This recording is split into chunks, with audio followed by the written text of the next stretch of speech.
ചുമ്മാ ചെയ്യാൻ പറ്റത്തില്ല, ഇത് ഭയങ്കര പ്രാക്ടീസ് വേണം. പേടി ഉണ്ടായിരുന്നില്ലേ പഠിക്കുമ്പോ? പേടി ഉണ്ടായിരുന്നു, ഇപ്പൊ അത് കുറഞ്ഞു വരുമല്ലോ.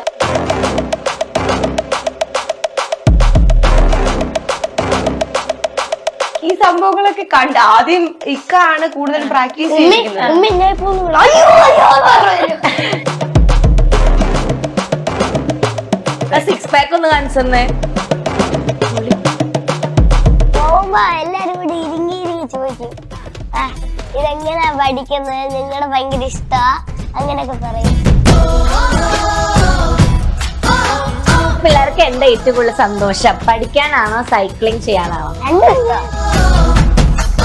ആണോ? എന്താ റൊണാൾഡോന് ഇഷ്ടം? സിക്സ് പാക്ക് സിക്സ് പാക്ക് മാത്രമല്ല നല്ല കാഫ് എല്ലാം ഉണ്ട്. നല്ല ക്യൂട്ടാ. എന്റെ ടീമിലെ ധോണിയെയും പിന്നെ വിരാട് കോഹ്ലിയും. എനിക്ക് വിരാട് കോഹ്ലിയും സച്ചിൻ.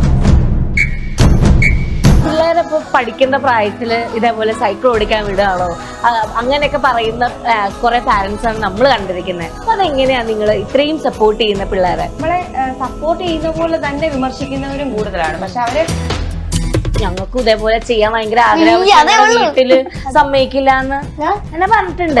എന്നോടാണെങ്കിലും പറഞ്ഞിട്ടുണ്ട്, ചേച്ചി ഞങ്ങൾ വരട്ടെ, ഞങ്ങളെ കൂടെ പഠിപ്പിച്ചു തരാമോ. ആ പേരൻസ് സമ്മതിക്കാതിരിക്കാനുള്ള ഏറ്റവും വലിയ കാര്യം പേടിയാണ്. അത് മാറ്റി വെച്ചാൽ തന്നെ നമുക്ക് ഒരു കോൺഫിഡൻസ് ഉണ്ടാവും.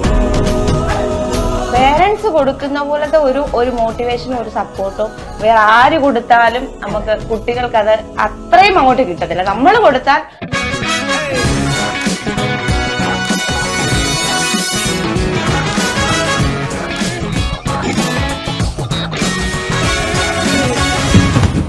സോ എന്റെ കൂടെ ഉള്ള ഇന്നത്തെ ഗസ്റ്റ് ആരാണെന്ന് വെച്ച് കഴിഞ്ഞാല് നമുക്ക് സോഷ്യൽ മീഡിയയിലൂടെ ഒക്കെ നമ്മളെ ഞെട്ടിപ്പിക്കുന്ന, അതുപോലെ തന്നെ ഒരു ടെലിവിഷൻ റിയാലിറ്റി ഷോയില് വിന്നറുമായ 3 പേരാണ് ഇവിടെ വന്നിരിക്കുന്നത്. ആക്ച്വലി ഭയങ്കര ബുദ്ധിമുട്ടിയിട്ടാട്ടോ അവര് സൈലന്റ് ആയിട്ട് ഇരിക്കുന്നേ.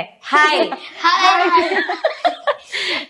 ഇഷാൻ, ഓർഹാൻ ആൻഡ് നിസ. പിള്ളേരപ്പോ പഠിക്കുന്ന പ്രായത്തില് ഇതേപോലെ സൈക്കിൾ ഓടിക്കാൻ വിടുകയാണോ അങ്ങനെയൊക്കെ പറയുന്ന കുറെ പാരന്റ്സ് ആണ് നമ്മൾ കണ്ടിരിക്കുന്നത്, അല്ലേ?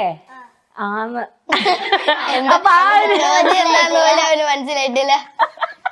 അപ്പൊ ആ ഒരു ടൈമില് ഭയങ്കര സപ്പോർട്ടീവ് ആയിട്ടാണ് ഞാൻ നിങ്ങളെ കാണുന്നത്, ഈ ഫാമിലി കാണുന്നത്. അപ്പൊ അതെങ്ങനെയാ നിങ്ങൾ ഇത്രയും സപ്പോർട്ട് ചെയ്യുന്ന പിള്ളേരെ? അതായത് നമ്മളെ വളർന്ന കാലഘട്ടത്തില് നമ്മളെ ആരും അങ്ങനെ ഒന്ന് ബാക്കിൽ നിന്ന് സപ്പോർട്ട് ചെയ്യാനില്ല. അതുകൊണ്ട് നമ്മളെല്ലാം പുസ്തക പുഴുക്കളും അങ്ങനെ ആയിട്ട് അങ്ങ് പോയി. പക്ഷെ അത് മാത്രമല്ലല്ലോ നമ്മുടെ കുട്ടികളുടെ ലൈഫ് എന്ന് പറഞ്ഞാൽ അവർ എൻജോയ് ചെയ്ത് പഠിക്കണം. നമ്മുടെ വിദ്യാഭ്യാസ സമ്പ്രദായമൊക്കെ മാറേണ്ട സമയം എപ്പോഴേ കഴിഞ്ഞു.